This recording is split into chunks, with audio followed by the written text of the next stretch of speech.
But I want us to be united as a people. Kenya is much more important than any one of us. If Kenya burns, we have no country. You've seen around us, Somalia, from 1991 up to today, is in turmoil. Look at South Sudan. Look at DRC. Look at Ethiopia. And some other countries around us here.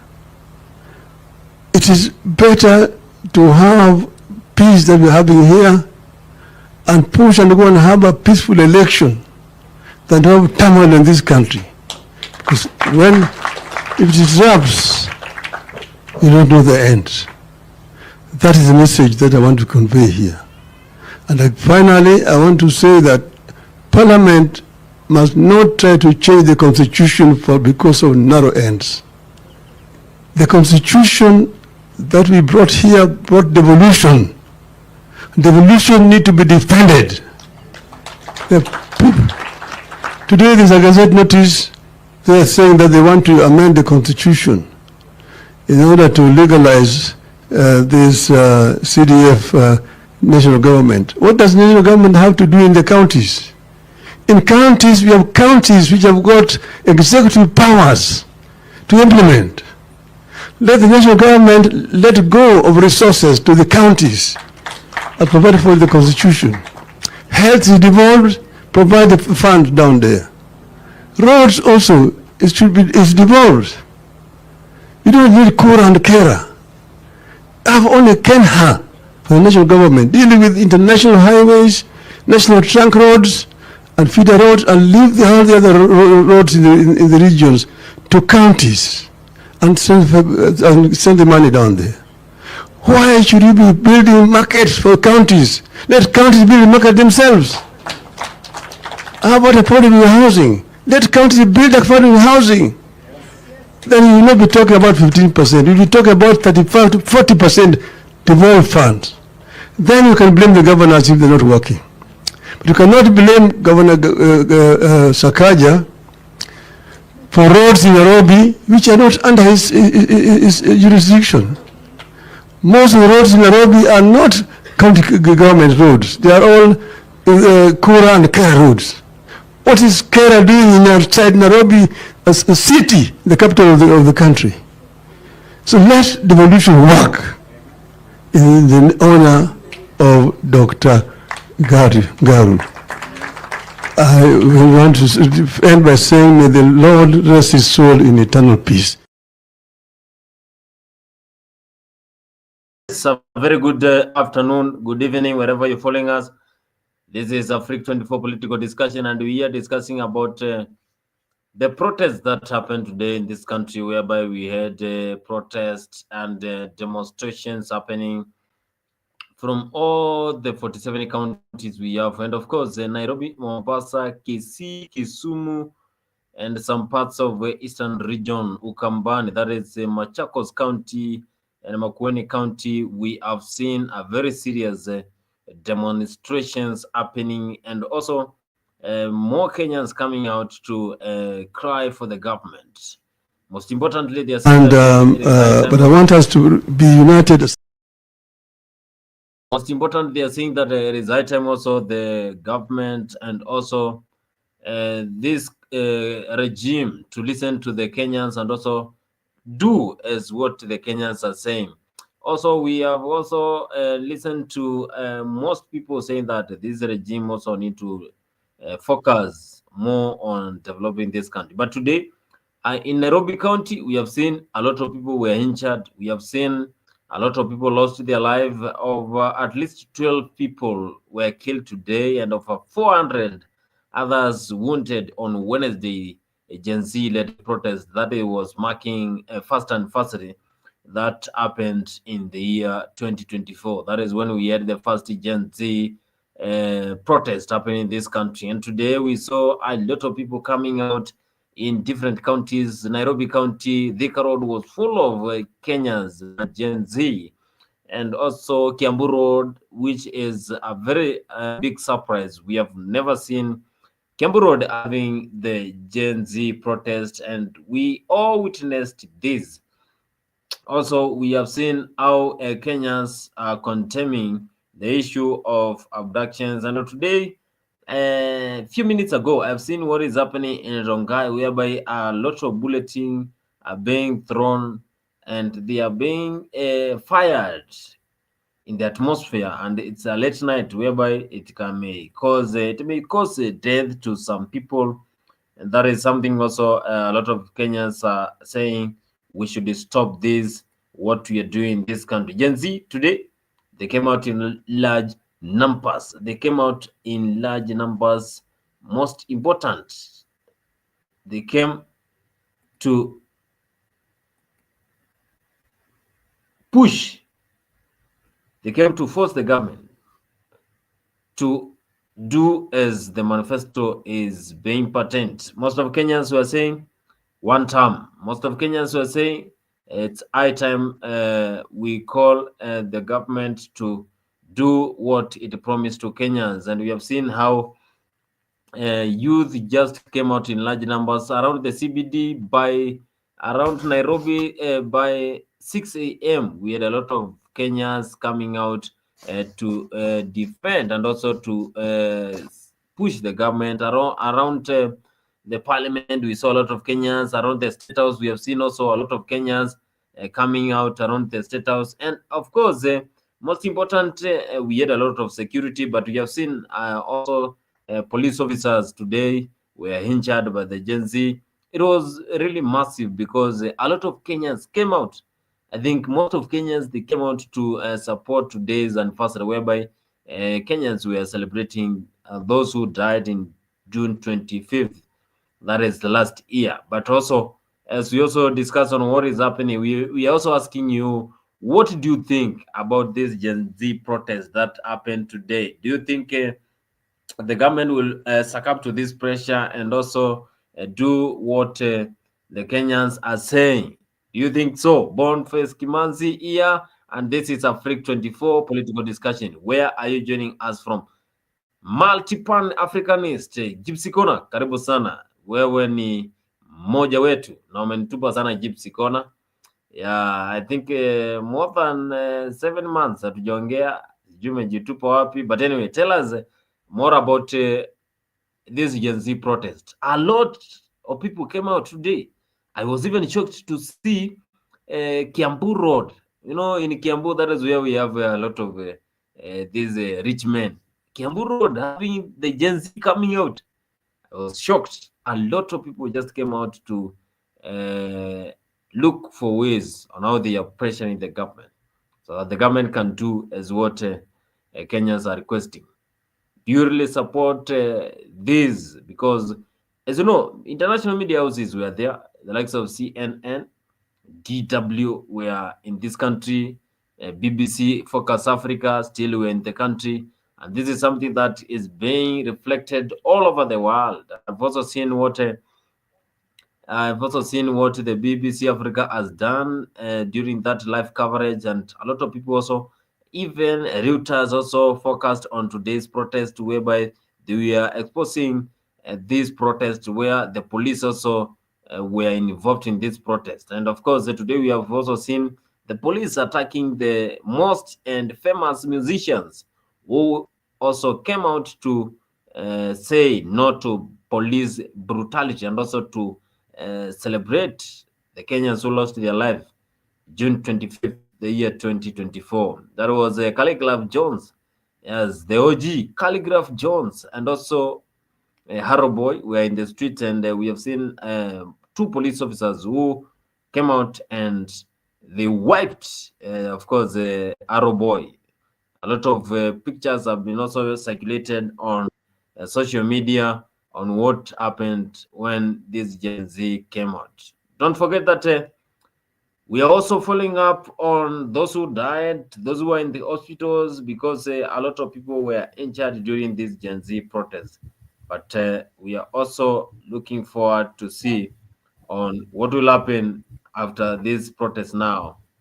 Is the government going to listen, or what is the plan ahead?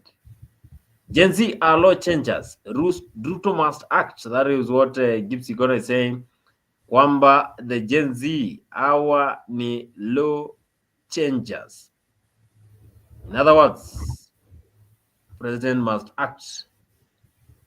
President must act.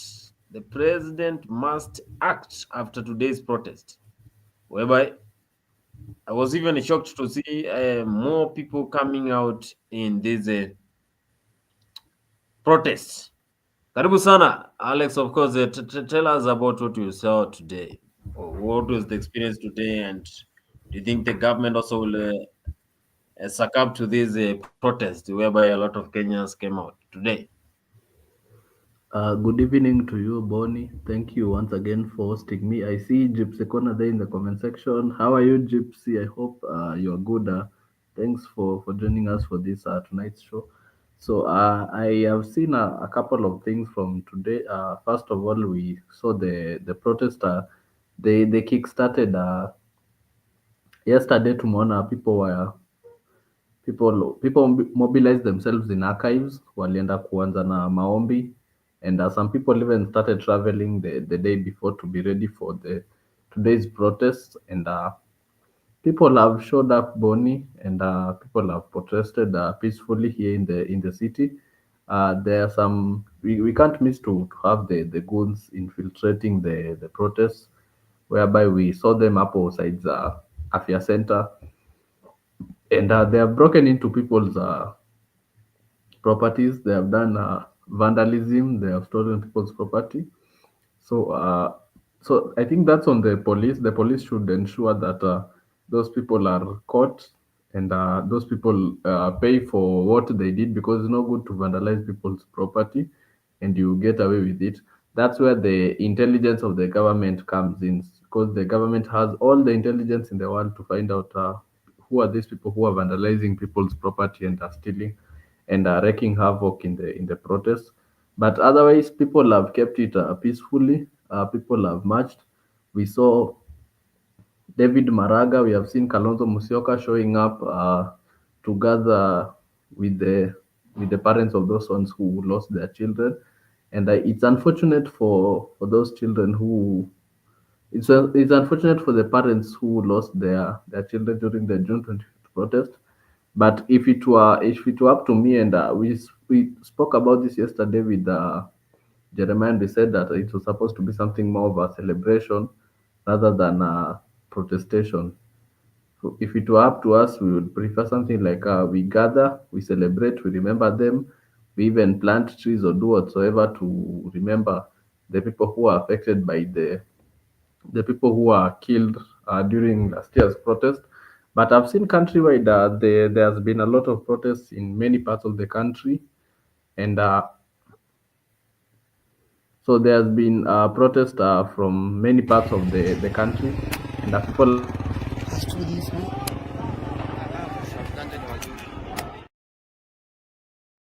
Yeah, continue. Yes, I was saying I've seen protests in many parts of the country. So if Bonny people can go on X and discuss and plan for protests, and they show up in many parts of the country, that was mean the 2027 election. The internet will be a very big factor in determining who gets the presidential seat. If people can come together and mobilize and go to the streets, and they show up in the many numbers, then the same way those people can mobilize themselves and go to the streets and vote for a person of integrity. So from what I'm seeing right now, Bonnie, is the idea State House sio nayo iligonga mwamba. And it's a good thing, because if people chose to go to State House, we would have lost many more people.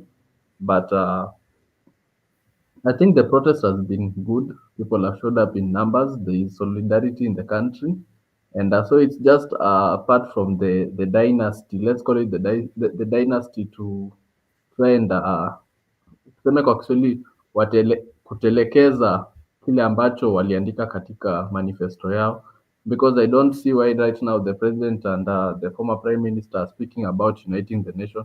The nation is already united, because we can't say there is a certain tribe that went out there to the streets today.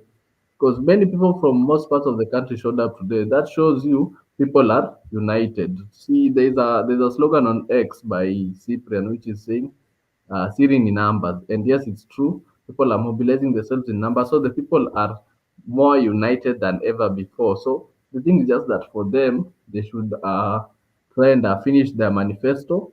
Ndio wajue kama 2027 wanatumwa nyumbani. But right now, I think it's pointless for the president and the former prime minister to come out and say that they want to unite the nation. Which nation are they united? The nation is already united. For them, it's just supposed to deliver because from today tumeona, tomorrow we shall see doctors going to the street to protest. Juzi tu tulisikia Boni hakuna pesa ya wanafunzi kufanya mtihani, which shows there are many broken systems in the country. And the police have to understand that when people go out there to protest, they are also part of the people who they are fighting for. They're not fighting against them. When people go out there to fight, they are fighting also for the rights of the police. So the police have to understand that, and they also have to go as per the law because I think they do forget a lot about the law, and they do whatever they want because they feel they can get away with it. But right now, people are woke, people are liberal, and people are smart, and the better decisions will be made. So I see Bonnie for the first time in forever. We are slowly headed to the right direction. It's not going to be an easy fight, but we have to be resilient. We have to be courageous, and in the end, we shall see. Tutaona matunda yetu because I was following up on some countries in Africa, Boni, because we have to keep tabs with what is happening in other parts of the country if we want to grow. Lazima tukae tuone what is South Africa doing, where are they at the moment. We also have to see countries like Rwanda, we have to see Ghana, we have to see Algeria, we have to see Morocco. So I've noticed in Algeria, Boni, education is completely free. The only thing that you pay school fees in a year is a single dollar. So for 4 years, if you're studying, you pay only $4. In the health sector, it's also free. So not Ethiopia, sorry, Algeria is living the Kenyan dream because we dream of the education being free, and it's not just education, quality education from schools. So I think Algeria is living our dream because I'm also dreaming of a Kenya where we'll have a free education, which is quality for many parts of the country, and we'll still have a free healthcare system where people can be treated without worrying about whether SHA is working or it's not working. Kwa hayo machache, thank you.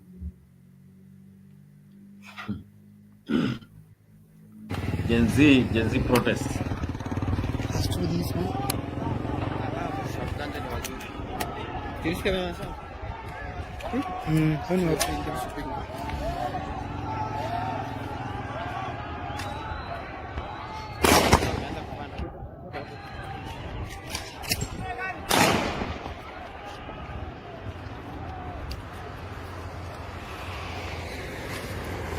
Gari na twende.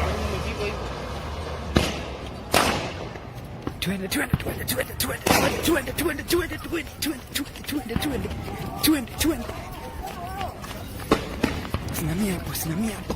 Lazima wewe juu kukimbia.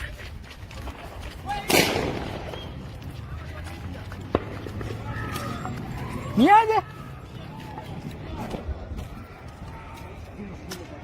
Eh?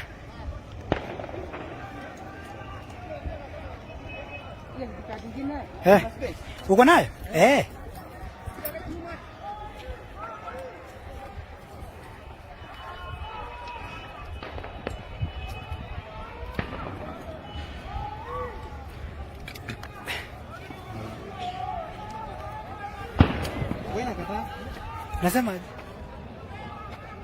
Nasemaje?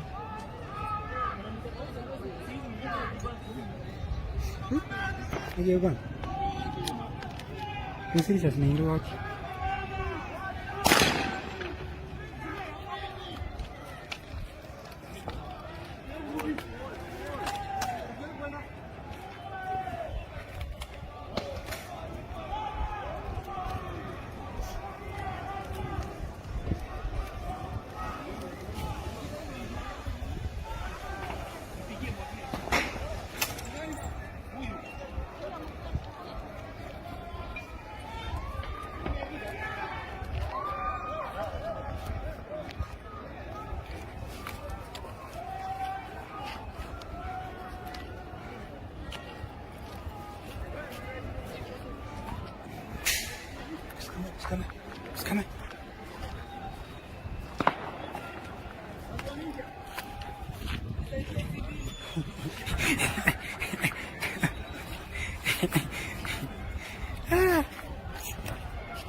Anakuja.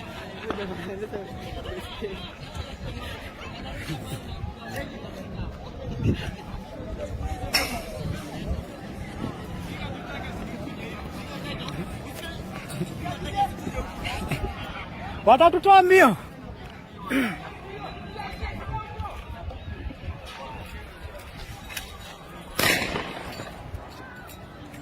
Watatokea hii zaidi.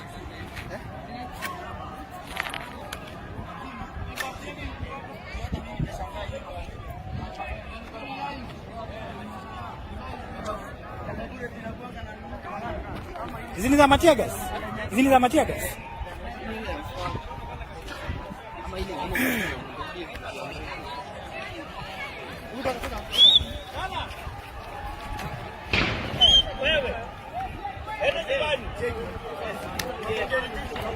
Niaje?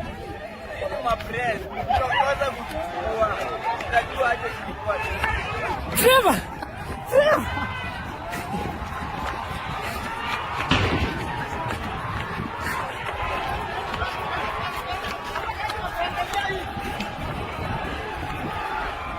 Twende.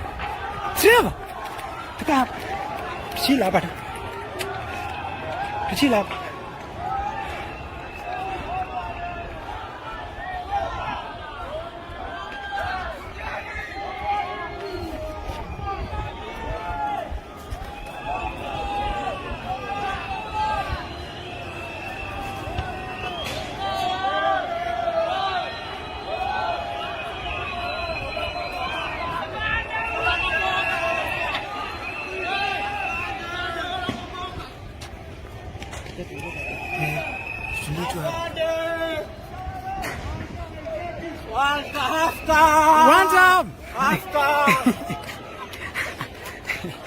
Hapa una video ili tarehe tu bwana.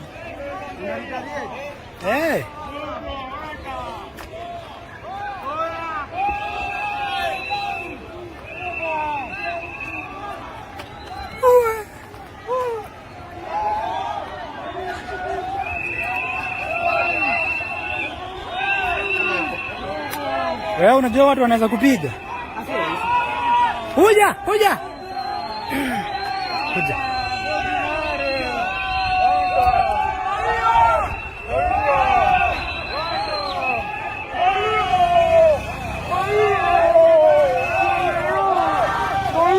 One time.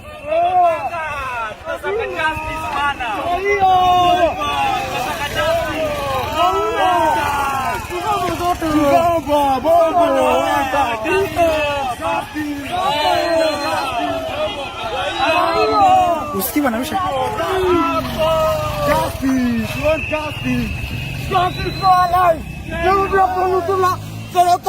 Serikali hakuna, lazima aende. Huyo kasondwa, lazima aende. Niaje?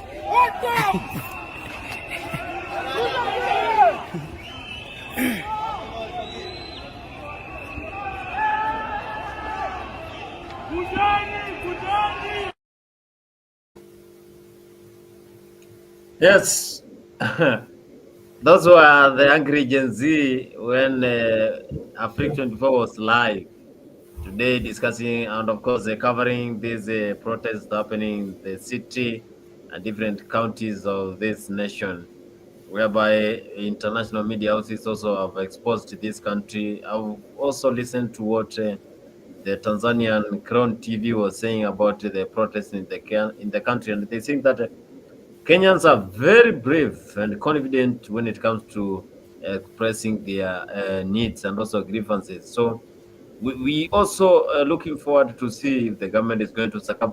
Alex, you said that change must come, but it will take time. Yeah, it will take time.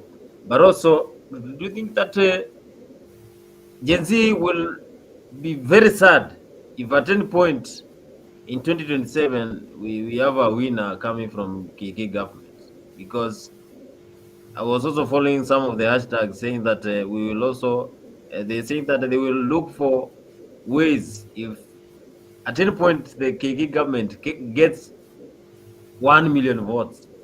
They don't believe that they will get even 1 million votes. So you see, Bonnie, politics is about numbers, and also it's also about rewarding loyalty. So if we are to go back to the 2022 elections, the biggest voting blocks that ensured William Ruto won the election was Mount Kenya and the Rift. So those are two of the biggest voting blocks that zilihakikisha Rais Ruto amepata kura, and he got votes from many parts of the country, but those were the two biggest voting blocks of his, unaona. And right now as it stands, Boni, Mount Kenya is the biggest community in the country. Hiyo Boni tusidanganyane imeenda. So with that being gone, we are left with him. He has to go and scrap in certain areas to try and get the votes. Lazima aende Coastal, aende Nyanza, aende Western, and aende North huko, aende huko Northeastern and other places to try and scrap the votes. Even Oscar Sudi mentioned it some few weeks ago. Sorry, he said that kura tutajaza, alisema tutaenda sijui kwa Wakamba tutajaza, na hiyo kujaza, it's a malicious way of him saying that we know we don't have the enough numbers to acquire power in 2027, so we have to try and find a way of rigging the election to make it look as if we have won. But in real sense, Bonnie, the KK government, as time goes by, is losing its relevance. Last year, 2024, we had the Gen Z-led protests, which started and it went rampant. And 1 year later, Bonnie, we are back to where we were. And who knows, maybe in 2026 we'll be there, and maybe it will be a build-up to the elections that is supposed to be held in 2027. And Bonnie, we also have to consider that for the longest time, the youth have never participated in politics in the country. So in 2027, the youth will be participating in the politics of the country, which will be a changing factor. Even Rigathi Gachagua mentioned himself that if you only have the Gen Zs, then you are certified of winning the election, because the youth make up most of the most numbers in this country. But if we're 50 million, the youth make up the most numbers, but I don't have the correct stats. So that shows you, Body, that the youth being there in the picture in 2027, it changes the dynamics of politics, bringing a different perspective from what we are used to seeing in the elections, which is based on tribal. But as it stands, Boni, the KK is ruling. The KK government is losing relevance, and they are trying to find a way, Boni, to change the narrative, but it's not working in their favor, because even if they stand with Raila Odinga is losing relevance. Because to compare with the neighbors there, Kisii and Kuria, those votes are already gone. The Western zimeenda na Tembea, Ukambani zimeenda na Kalonzo. So slowly Raila is losing his relevance for liaising with this regime. So Ruto thinking him having Raila strengthens his chances of winning the election. I don't think so. I think he's missing the point. So going forward, Bonnie, there is a new sheriff in town, and the criteria is only one: you rule with integrity and you have accountability. That is the only way you will have peace in this country past the 2027. You have to rule with accountability and you have integrity, and we have to end police brutality in the country. The constitution has to be respected.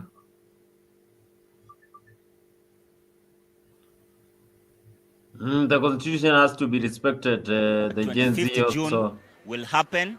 You like it needs or to be not. respected. We want the Inspector General to step up and tell us how 1 million peaceful protesters are going to be safe on Wednesday 25th. We want to know how many goons they are going to parade on the streets on 25th, so that we can prepare the same proportionate force, so that we can counter them and run them down. We want to know how many mask sellers they are going to kill and shoot on Wednesday. We want to know how many mobilizers you are planning to abduct before 25th June and after 25th June. 25th June will happen, you like it or not. We're going to march to commemorate our fallen soldiers who died last year and those who have died this year. We're going to march for police reforms. We're going to march to fight for justice. We're going to march to end police brutality forever in this country. So I want to ask each and every Kenyan to come out on Wednesday so that we can march together. It doesn't matter where you come from. It doesn't matter which tribe you come from. A bullet and police brutality doesn't care whether you are a Luo or a Kisii or a Kalenjin. A bullet doesn't understand whether you are married or not. That was angry Gen Z, and today they just came out. Hey, I just wondering whether the police officer who just wiped Arrow Boy. Alex, did you saw that video where Arrow Boy and Calligraph Jones were spotted in the CBD?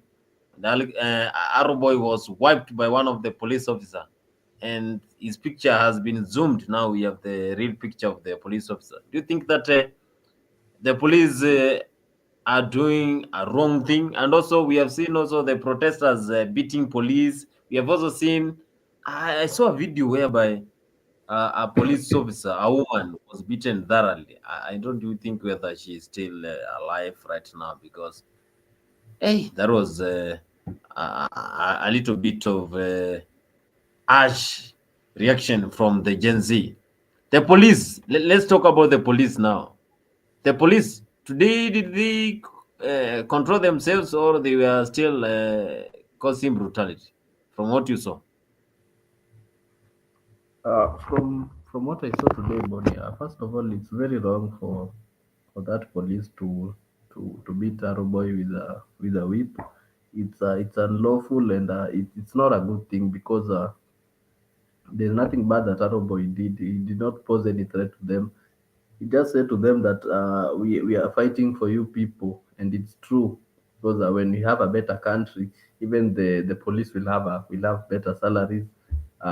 Some of their needs will be met, because let's not lie to each other. They they are not being paid well for them to be doing what they are doing. So it's wrong of him to whip Aroboy, because there is nothing bad that he did to him. He did not pose any threat to them, but it's just that the cop felt intimidated, so that's why he acted in the manner which he did, which should also be condemned, because it's not a good thing. It's very, very wrong of him to do that. And what was the other question?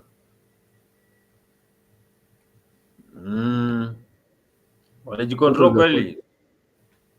Oh, sorry. Yeah, about I don't think, Bonnie, the protesters they can cause real harm to the police, because they are unarmed. The only weapon that they have is a flag and a Colgate and a bottle of water, so they cannot cause any harm completely to the police. If the protesters were coming with firearms, then I think it changes the dynamic of the protest, but they are unarmed. So it's only the police who have firearms, they have tear gas, they have water canisters. So they have the leverage against the against the protesters. But in every protest, Bonnie, I think the police always come well prepared to tackle the protesters. What we question up to now is why don't they capture the goons who during the demos? Why don't they capture the people who vandalize people's property? So that means it's like they're working hand in hand. Because up to now, Bonnie, you will never hear that whenever people have vandalized other people's property, they are caught. That one I can guarantee you. But you'll always hear people who went to the streets to protest are the ones being shot. Like we saw Boniface Kariuki being shot twice by a police, and he didn't even pose any threat completely. And the first cop kwanza alimpiga kofi, and he didn't retaliate, he didn't fight, he never showed anything. It's like he surrendered, and then you fire two bullets at that person. That's inhuman. It's I don't even know what to say about it, but The police are they're well prepared, and even if they're not prepared, they have the leverage because they have firearms, they have water canisters, and they have tear gas, so they can defend themselves better than protesters. Protesters only have a mobile phone and social media. Mm.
That is a member of Bakazist, Babowino. Today joined the Gen Z around the CBD, and of course, a lot of Kenyans came out and brought Babowino, and also he was very happy to join the Gen Z.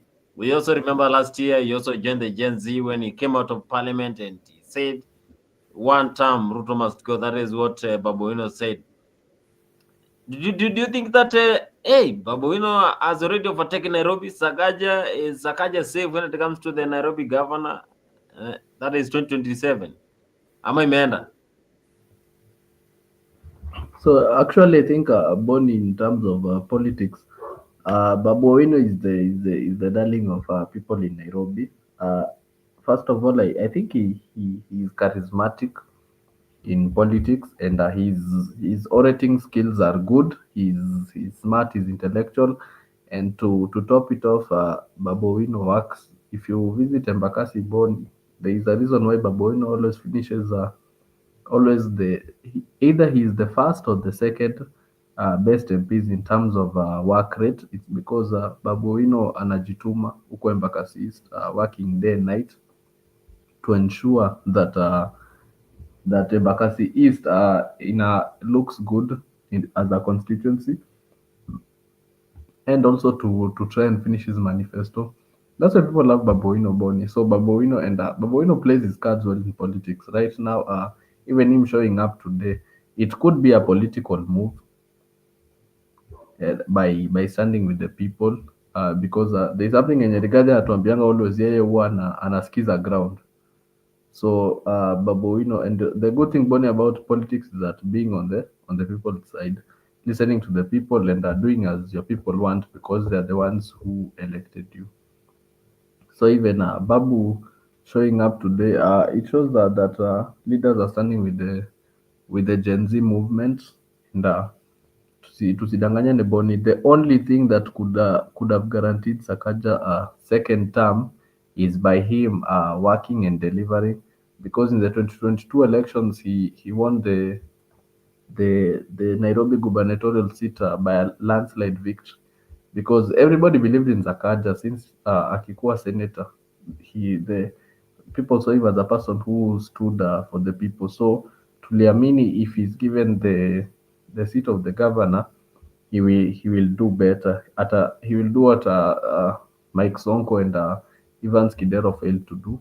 But to a surprise up to now, Boni, Sakaja is yet to live up to the expectations of the people of Nairobi.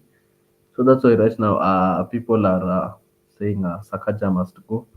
And it's we have never seen a governor in the city. Boni amepiga 2 terms, wenye wamekuwa wote ni 1 term. So I expect the cycle to continue, but we never know, because 2027 is still far, and a lot can happen. So we have to wait and see what is installed for us.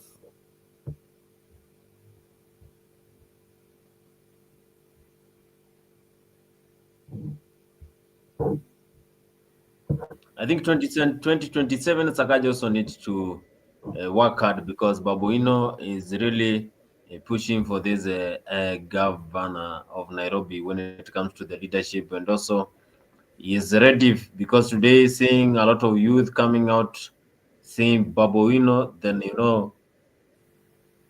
something big is cooking. But the president also today spoke, and I also have a clip here by the president said that we have only one country, and he also said that we need to transform, we need to work together so that we can make this Kenya great.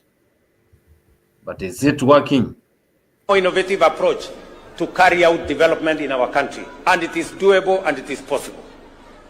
Kwa hivyo tushirikiane katika njia hiyo, na mimi nataka niwaulize Wakenya wote, tuungane, tushirikiane, tufanye kazi kwa pamoja.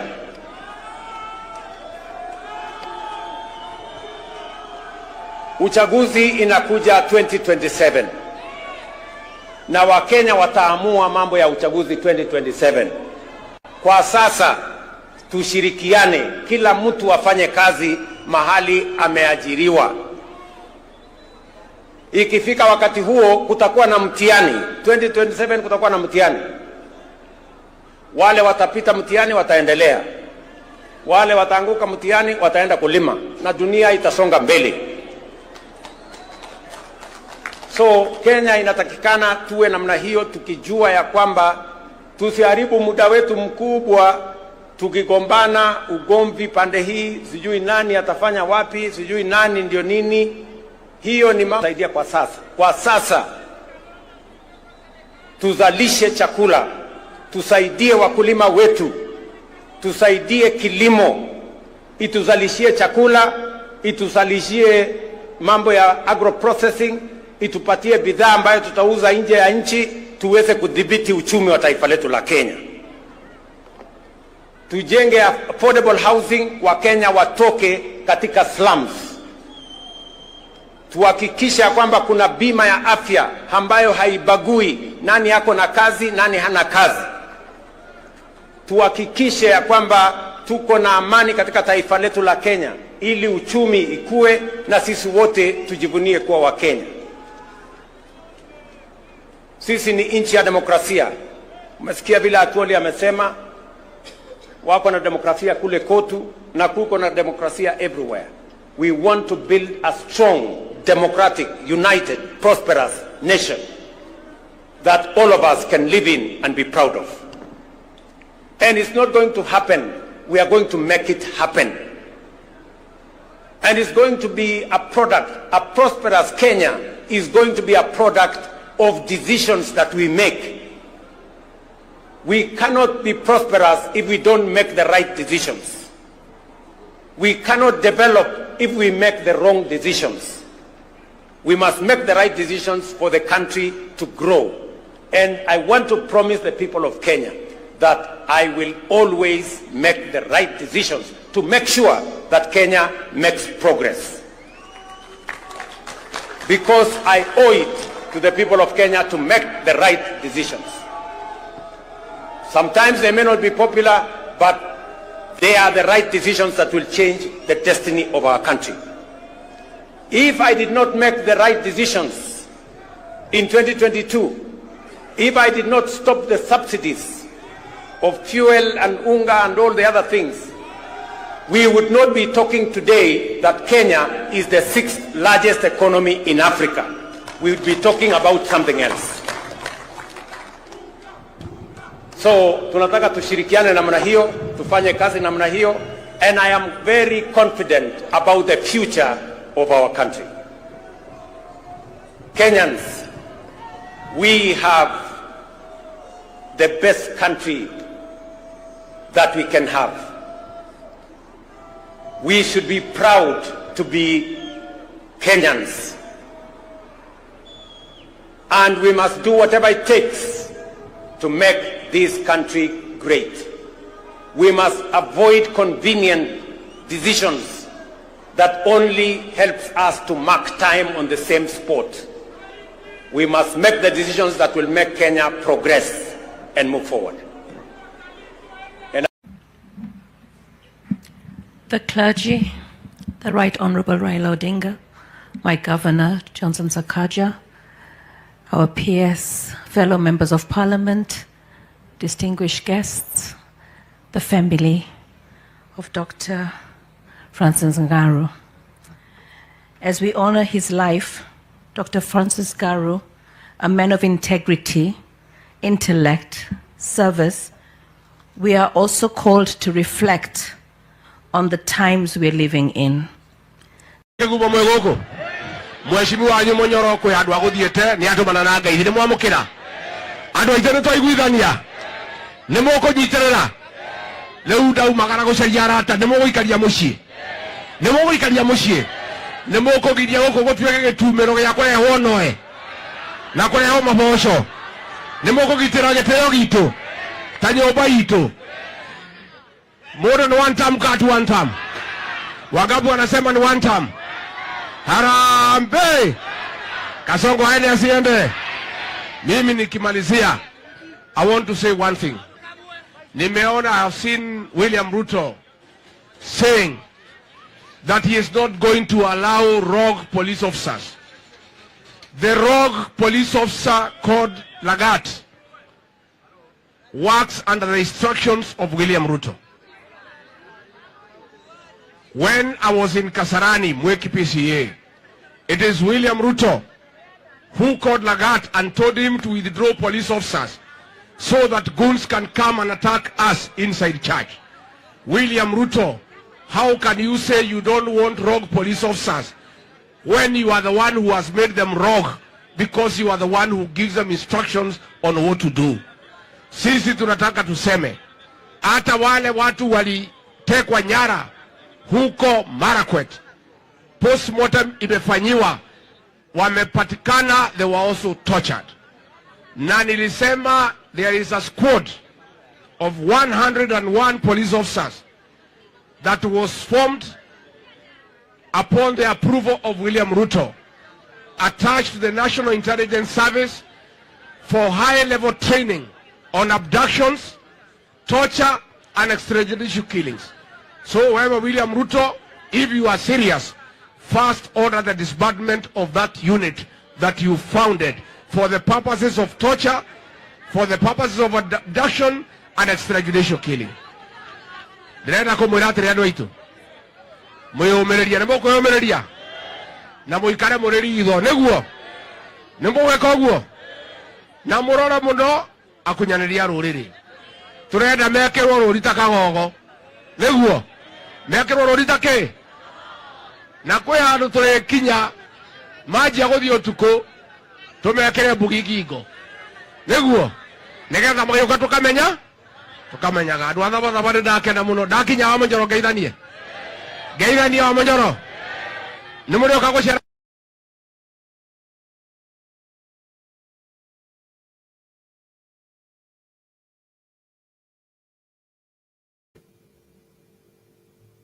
So of course, Rigiji anasema kabisa one time.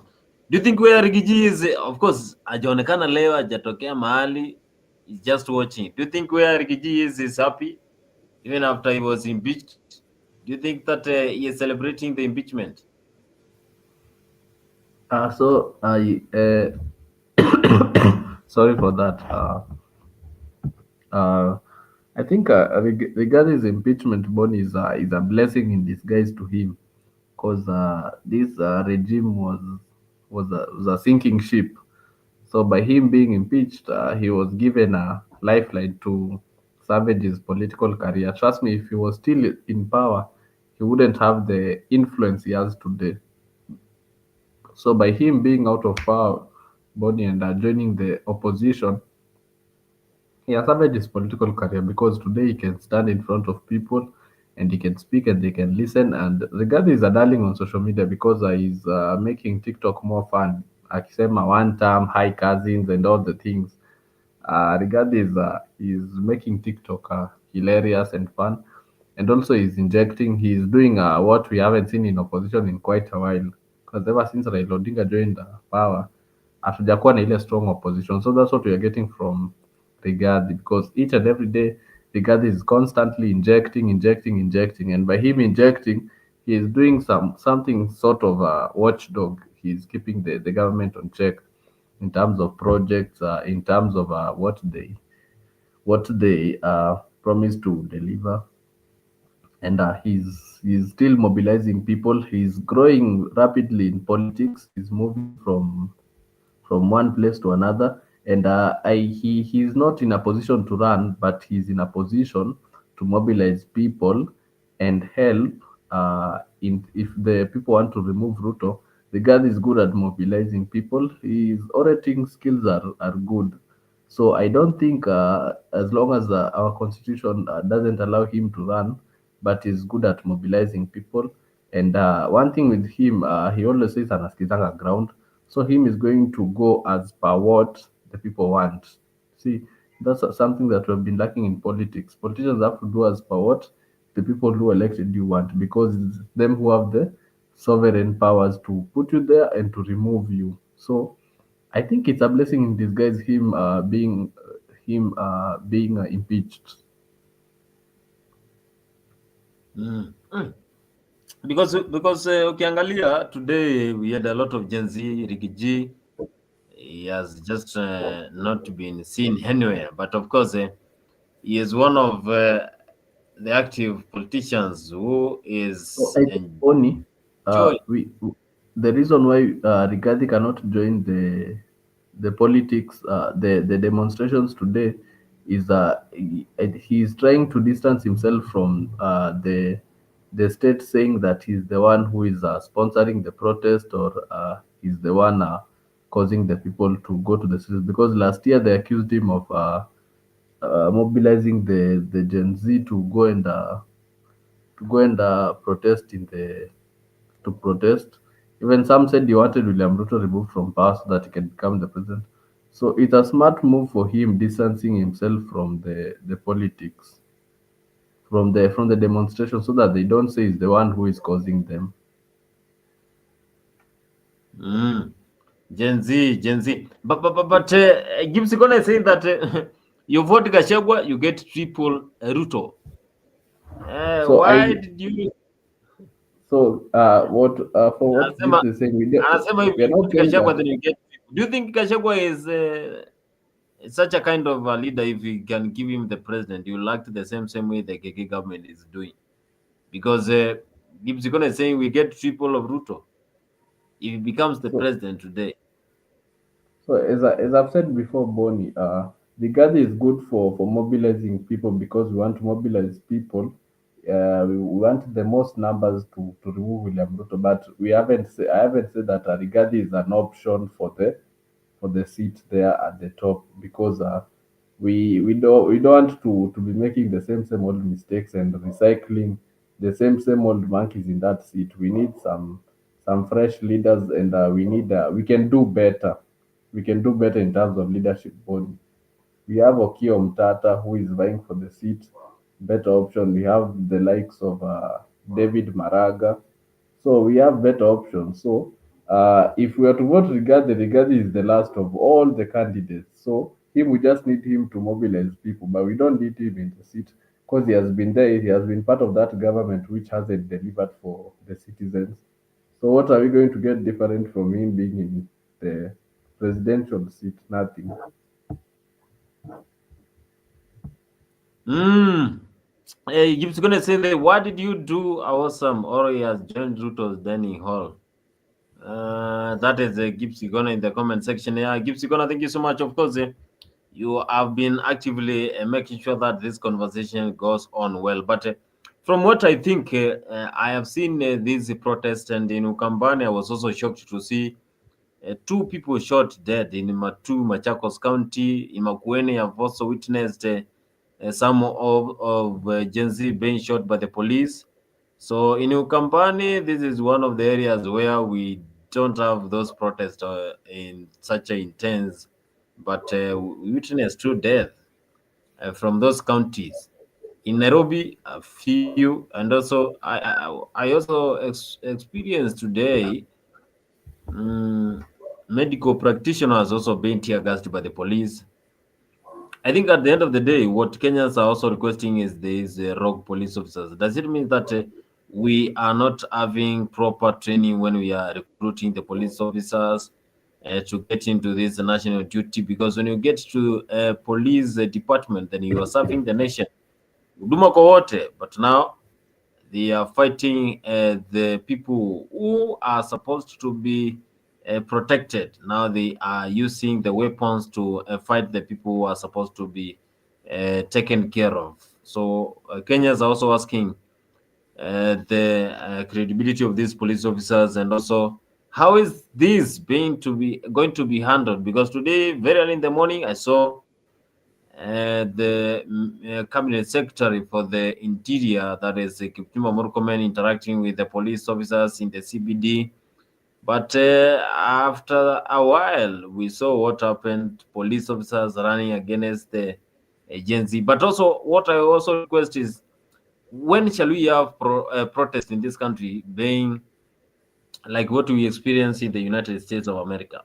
In USA, I saw the protest ongoing, but you will not see anyone vandalizing anyone properties or things that we witnessed in Dangoreti, in Kawangware, whereby the police station was burnt down. In Kikuyu, the police station, the law court was also burnt down. Does it mean that So this is how we should? Is this how we should address these issues? so that's a good question, Bonnie. So yesterday Jeremiah spoke about something, and he spoke about our systems being very much broken, of which it's very true. I think it was about in 2023. Yeah, I think 2 years ago. I was watching some protests in South Africa being held by Julius Malema, and I saw those protests. Bonnie were very much organized. They are very civil, and they are very orderly. Whereby you'd find that the police were working with the protesters, and they were putting say security on them. Yes, they were walking down the streets. So for that to happen in Kenya, Boni, we need a strong police force which is full of people who are knowledgeable and people who understand what the Kenyan constitution entails, and they have to understand that whenever there is a protest in the country, it's not about the state versus the people. You see, and for the first time, Boni, we are not seeing the protest that we saw from Raila Odinga, whereby people are going to throw stones in town, or whereby people are burning tires or vandalizing properties and engaging with the police. For the first time, we are seeing different kind of protests which are in the constitution. People coming to the streets unharmed and saying they are peaceful. So what the police should do is they know always protests are scheduled. So and they have interacted because we have had a couple of protests since they started last year. You understand these people are peaceful, and they always say it most of the time, Bonnie, we are peaceful, we are peaceful. So these people, they're supposed to work with them as they carry out the protest. And by virtue of them doing that, it isn't everything. We won't find people being shot. The police are supposed to work side by side with the protesters. Then, if they do that, Bonnie, so where will the goons hide? Where will they find the opportunities to go and vandalize people's property? Or where will they get the time to be able to fight with the normal citizens? So it will be difficult for them because if you combine the police with the peaceful protesters, then I think you have nullified the chances of goons trying to infiltrate the protest. But the problem here is you find that there are videos online, many of them, Bonnie. So not something that I'm insinuating. Police are working with the goons. Unaona gari imeshuka, mapolisi wametoka, magoons na viboko, they go to get the protest. But I think the police, they don't understand that the masters are the citizens. So I think they believe they are the masters. So once they lose their power, once the citizens realize that it is your taxpayer money body that is paying their salary, I think those people will respect the citizens more rather than treating the citizens the way they treat us.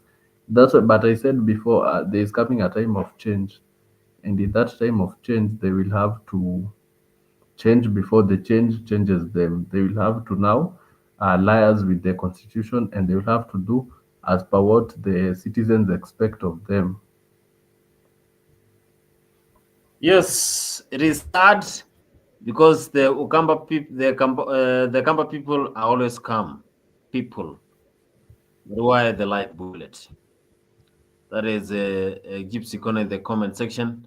As I saw today, I was in the demos. I was in the demos, but behind the scenes, I saw live bulleting being thrown. Even few minutes ago, around Rongai, a lot of live bullets were thrown up and down.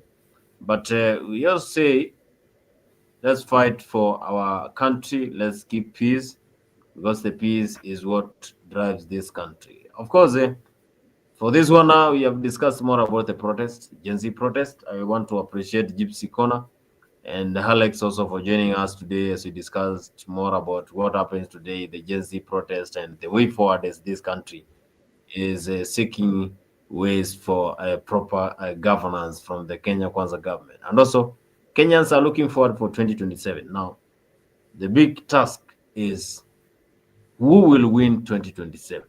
Is the president going to serve for the first time and then we get another president? Or those will be answered before 2027. I want to say thank you so much, Alex. Of course, give us your parting shots as we come to the end of the show. Okay, so thank you for hosting me for this amazing political show. Thank you, Gypsy Corner, for joining us in the comment section. We appreciate. So mine is to say we end police brutality, and we keep on the faith strong. We fight for a better country for us in the future and for our future kids to have a better future. Same way the likes of the Dan Kimathi fought so that we can have the freedom that we have today. So we have to also fight with the fight is very big because we are up against some systems that some systems that are there that have been running this country. So it's a big fight. So may God help us as we try to liberate the country Kenya, and I believe all that is well ends well. So as for now, we ask people to subscribe to our platform, and we are broadcasting the demos live hapo kwa Afrique, zitakuwa live hapo. So if anyone joining from anywhere, because tumesikia mainstream media wamekatazwa, but here at Afrique will be live streaming. Our reporter from the ground, Geoffrey is there. So yeah, thank you, Gypsy. Also waiting for Dimba. Yeah, Dimba will have a very big show coming soon, Gypsy. And for now, people to subscribe, we grow the platform. And anytime there is anything political or anything that is happening around the world, today we'll bring it live. Thank you, Bonnie. Thank you so much, Gipsy Corner. Thank you so much, Alex, also for coming out. Gipsy Corner, thank you so much. And of course, we'll talk behind the scenes.